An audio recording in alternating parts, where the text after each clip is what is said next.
Queridos, pode se sentar. Eu quero ser bem objetivo na minha pregação hoje, mas eu preciso que você preste bastante atenção, tá bom? Naquilo que eu estarei ministrando. Quantos precisam ouvir a voz de Deus? Diga amém. Amém. Olhe para cá. Esse texto que nós acabamos de ler, na verdade, não ficou bom não. Na verdade, som, ainda mais um pouquinho para mim, som, 1, 2, som, isso, obrigado, acho que assim vai ficar bom, tá? Pode ir.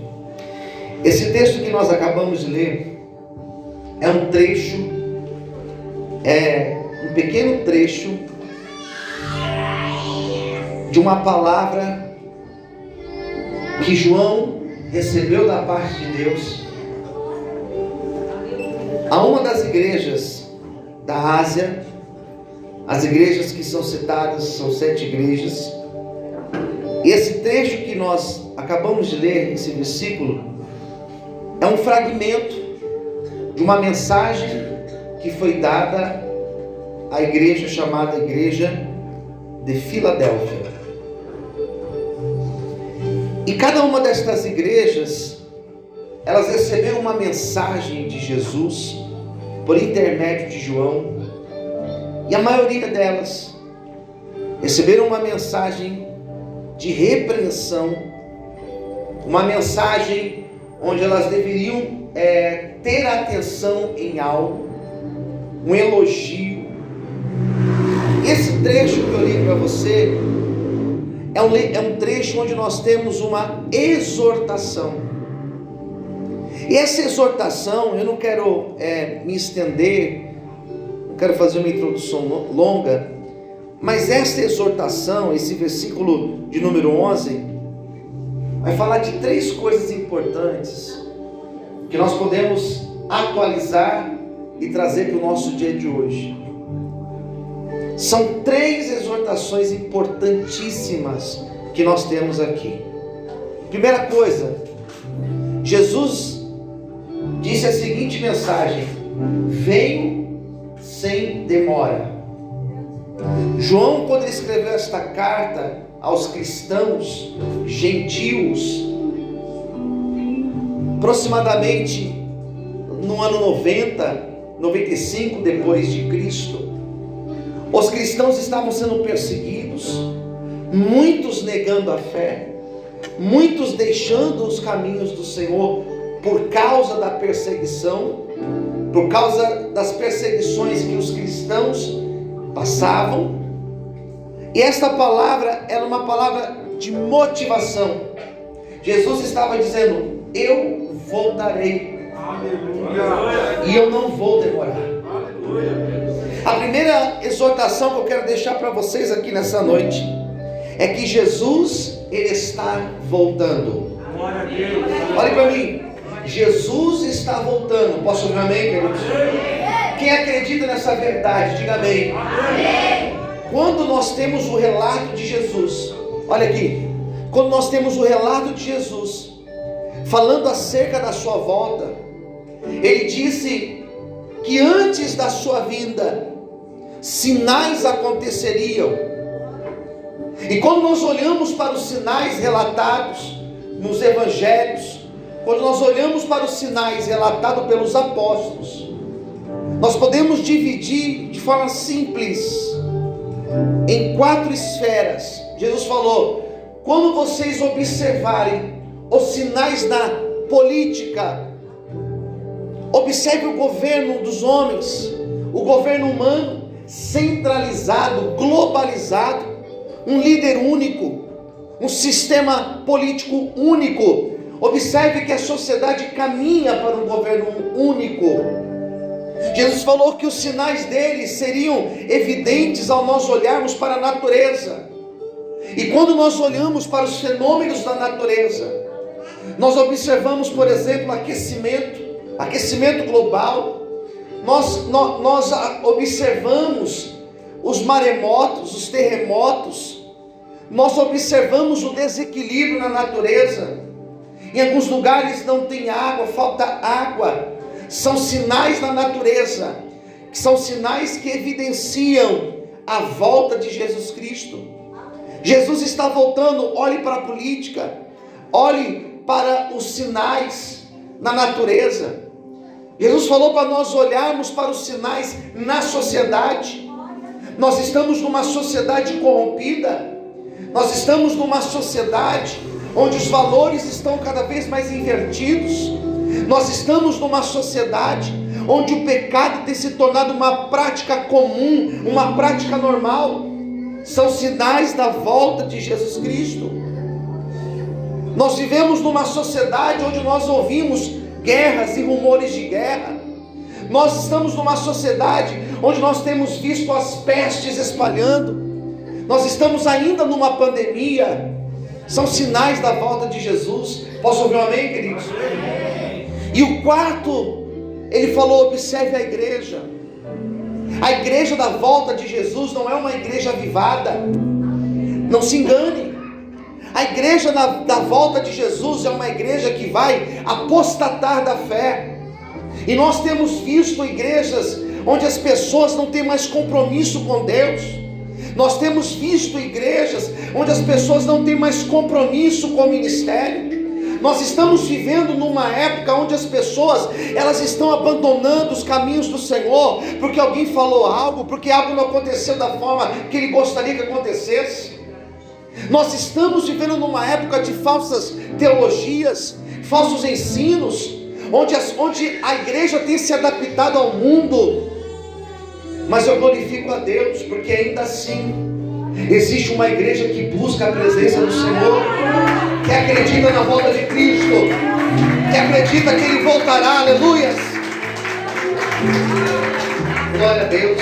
Posso ouvir um amém, queridos? Então a primeira, agora só um pouquinho mais. Então a primeira informação que nós temos no versículo 11 é que Jesus está voltando. Posso ouvir um amém? A segunda informação que nós temos aqui, aí no versículo 11: conserva o que tens, conserva aquilo que você tem. Diga para quem está ao seu lado: conserve aquilo que você tem. E alguém pode perguntar: mas o que nós temos? O versículo 11 ainda vai dizer: conserve o que você tem, para que ninguém, aqui é um sujeito indefinido, ninguém tome aquilo que você tem, a tua coroa. Eu descobri olhando para esse texto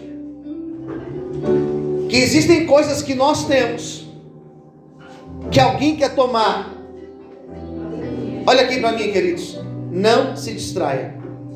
Existem coisas que nós temos que alguém quer tomar, que alguém quer tirar de nós. A nossa comunhão com Deus é o maior bem que nós podemos ter. A nossa paz interior é um bem precioso que nós possuímos. A nossa comunhão com Deus, a nossa comunhão como igreja, aquilo que Deus tem nos dado. Eu olho aqui para esta igreja, olho aqui para mim, para você, para os obreiros, para os pastores que estão aqui. Deus tem derramado a unção dele sobre as nossas vidas. Acho que você não entendeu. Deus tem derramado a unção dele sobre as nossas vidas. Deus tem te levantado. Deus tem te capacitado. Deus tem levantado um grupo de pessoas para buscar a presença dele. Mas não pense você que ser levantado por Deus, ser ungido por Deus, ser separado por Deus, que nós não teremos problemas, nós não teremos adversidades. Não pense você que nós não enfrentaremos oposição. Esse texto está dizendo que aquilo que nós temos da parte de Deus, esse ninguém, que é um sujeito que aparece aqui como indefinido, é o próprio diabo. Ele quer roubar a sua comunhão com Deus. Ele quer roubar a tua vida na presença do Senhor. Ele quer roubar a tua intimidade com o Senhor. Só que nesta noite, maior é Deus que está sobre as nossas vidas. Maior é o Senhor que está conosco. E nós seremos renovados e cheios da presença de Deus nessa noite, em nome de Jesus. você pode adorar o Senhor e exaltar a Deus por isso. Aleluias. O adversário quer tirar aquilo que nós temos, que é a nossa comunhão com Deus, que é a nossa vida na presença do Senhor. Quem entendeu, diga amém. Amém. Ele diz assim: para que ninguém roube a tua coroa. E eu estava meditando nesse texto hoje à tarde, e Deus me fez lembrar de pessoas na Bíblia que receberam algo de Deus e perderam. Você receber algo de Deus não significa que você não pode perder aquilo que você recebeu. Você pode falar isso para alguém? Diga para essa pessoa do lado: receber algo de Deus não significa que você não possa perder aquilo que você recebeu. A responsabilidade, olha aqui, a responsabilidade citada aqui em Apocalipse 3:11, guarda o que você tem, para que ninguém, ou seja, a responsabilidade, ela é nossa, ela é individual. E eu poderia nessa noite citar vários exemplos, vários, mas Deus me fez lembrar de 4 exemplos. Quantos exemplos eu disse? 4. Primeiro exemplo que Deus me fez lembrar quando eu estava meditando nessa palavra: um homem chamado Sansão, que recebeu a unção, que recebeu o poder de Deus, que recebeu virtude de Deus, recebeu aquilo que a Bíblia chama, ele era nazireu, ou seja, ele era um homem diferenciado para a sua sociedade. Para os homens da Bíblia, Deus dava sabedoria, Deus dava inteligência, Deus dava do teu Espírito Santo. Para Sansão, Deus deu uma força que ninguém teve, nem antes nem depois dele. Força. Mas Sansão, ele não valorizou aquilo que Deus deu para ele. E sabe por que ele perdeu aquilo que Deus deu para ele, o dom que Deus deu para ele? Porque Sansão cometeu um erro que muitos de nós também cometemos. Sansão brincou. Ele brincou com o pecado. Sabe qual é a impressão que nós temos? Que nós podemos ir até aqui, na beirinha, e voltar. Sabe qual é uma das mentiras que o diabo conta? Que você pode ir, que vai dar pé para você voltar. Sabe uma das mentiras que o diabo conta? Que você pode ir até lá e vai dar tempo de você voltar. Só que nem sempre dá tempo. Uma das mentiras que o diabo tem contado para muitas pessoas é que ela pode brincar com qualquer situação de pecado e ela pode se arrepender, porque vai dar tempo dela se arrepender, porque Deus ele é amor, porque Deus ele é graça.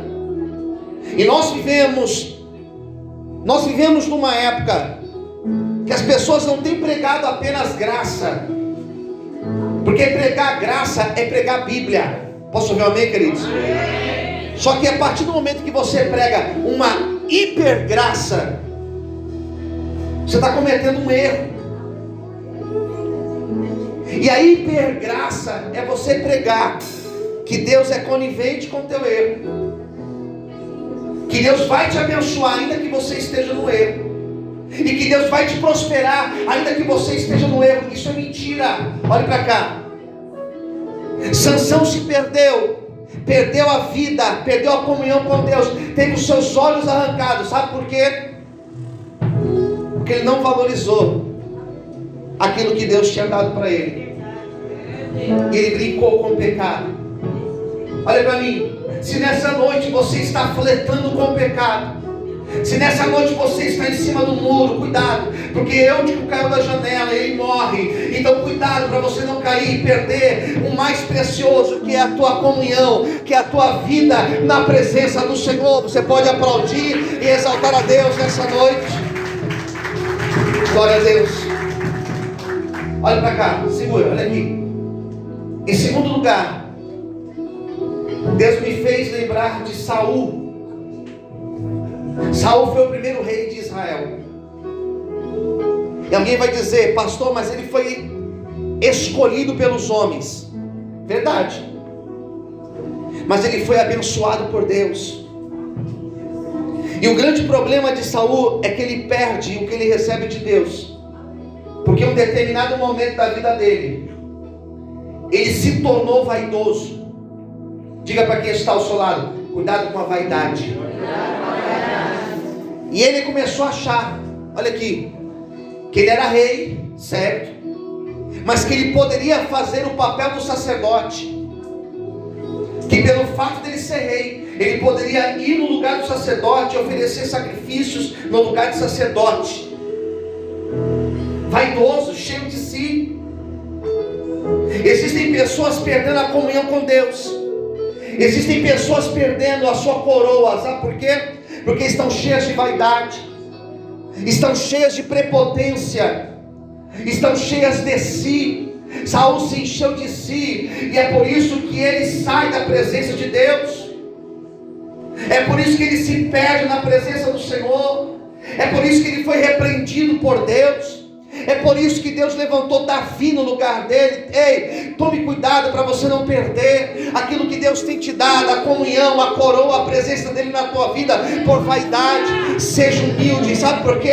Porque a humildade, ela precede a honra. A humildade precede a coroa de honra. Se você quer ser honrado por Deus, seja humilde, diminua, para que ele cresça na tua vida e o nome dele seja exaltado e glorificado através da tua vida.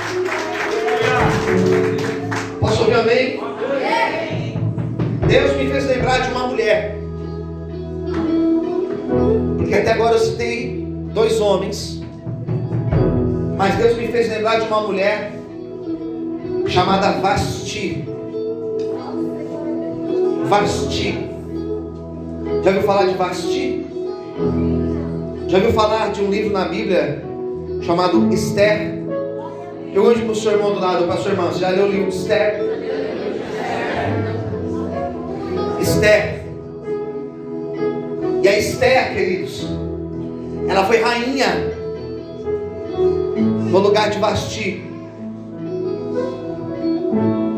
Vasti perdeu o trono. Vasti perdeu o posto de rainha. Por quê? Porque ela se encheu de si. Porque ela foi tomada de 2 sentimentos: orgulho e rebeldia. É que o tempo não dá, mas existem 2 sentimentos, orgulho e rebeldia, que faz com que a nossa vida caminhe para trás. A falta de humildade dela fez ela perder o posto de rainha, a bênção que Deus tinha dado para ela. A rebeldia dela. O que é rebeldia? Nós vamos ler Apocalipse, nós vamos ouvir várias vezes a expressão: ouça o que o Espírito diz à igreja. E essa expressão, ouça o que o Espírito diz à igreja, não significa ouça aí, ó, ouve aí. É fazer o que está em Isaías 1: se quiserdes e ouvirdes. Esse ouvirdes significa obedecer. Apocalipse várias vezes aparece a expressão ouça o que o Espírito diz à igreja. Ouça e obedeça. É aquela expressão que aparece em Deuteronômio capítulo 28. É aquela expressão: as bênçãos de Deus virão sobre ti e te alcançarão quando Ouvirdes, não é ouvir apenas, é ouvir e obedecer a voz do Senhor. Vasti foi convocada pelo rei para que fosse a presença dele, mas ela foi turrona, ela não quis, e ela perdeu. E quando ela perde, diz a Bíblia que Deus levantou Esther no lugar dela. Existe uma força maligna que quer tirar a tua coroa, a tua comunhão com Deus, o teu dom, aquilo que Deus te deu. Por isso nessa noite se encha de humildade e de obediência, e as bênçãos de Deus virão sobre a tua vida, em nome de Jesus. Você pode aplaudir o Senhor. Aleluias. E em quarto lugar, eu citei 2 homens, uma mulher. Eu quero citar um jovem, que a Bíblia não fala o nome dele, mas a Bíblia fala que ele era um jovem rico, que recebeu algo de Deus. Ele ouviu o que Levi ouviu, ele ouviu o que Simão ouviu, ele ouviu o que Tomé ouviu, ele ouviu Jesus dizendo para ele: vem e segue-me. Vamos lá, segue-me, vende o que você tem, reparte com os pobres, depois você vem e me segue. Diz a Bíblia que ele ouviu isso, deu as costas e ele foi embora. Por que ele perdeu a coroa dele? Porque ele estava tomado de um espírito de ganância. E a ganância não é apenas o fato de você querer muito, não é apenas isso. A ganância também está no fato de você olhar para aquilo que não edifica, você olhar para aquilo que não é o principal, que não é de Deus, e tornar aquilo um Deus na tua vida. Quando a Bíblia fala no Evangelho segundo escreveu Mateus, no Sermão da Montanha, os capítulos 5, 6 e 7, um dos ensinamentos de Jesus é que nós não podemos servir a 2 senhores. Amaremos um e odiaremos ao outro. Não podeis servir a Deus e a Mamon, e ao dinheiro. Este jovem ficou em cima do muro. E agora? Sigo Jesus ou eu permaneço com o meu dinheiro? Sigo Jesus ou eu abro mão do meu dinheiro? Ele fez a escolha dele. Para quem acha que o homem não tem um livre-arbítrio, para quem defende na teologia que a gente chama de calvinismo, os 5 pontos do calvinismo, vai dizer que o homem não tem o livre-arbítrio, que ele já está predestinado. Aqui não, aqui mostra claramente que nós temos o livre-arbítrio. Você quer me seguir ou você quer permanecer com o seu dinheiro? E o jovem falou: eu quero o meu dinheiro. E eu costumo apelidar este jovem do jovem mais tolo da Bíblia, mais tolo de toda a Bíblia, porque ele perdeu a coroa dele, porque os olhos dele não estavam no céu, meu Deus, os olhos dele estavam aqui na terra. E nessa noite eu não sei onde estão os seus olhos, nessa noite eu não sei onde você tem dado a sua atenção maior, porém eu quero te convidar nessa noite a colocar os seus olhos em Cristo, guardar a sua coroa. Eu não sei se você já se deu conta, mas nunca se falou tanto de morte como nesses anos, 2 anos. Não sei se você se deu conta, mas você estudou com pessoas que morreram nessa pandemia, trabalhou com pessoas que já não estão mais aqui, artistas que você via na televisão, cheios de vida, jovens, e morreram.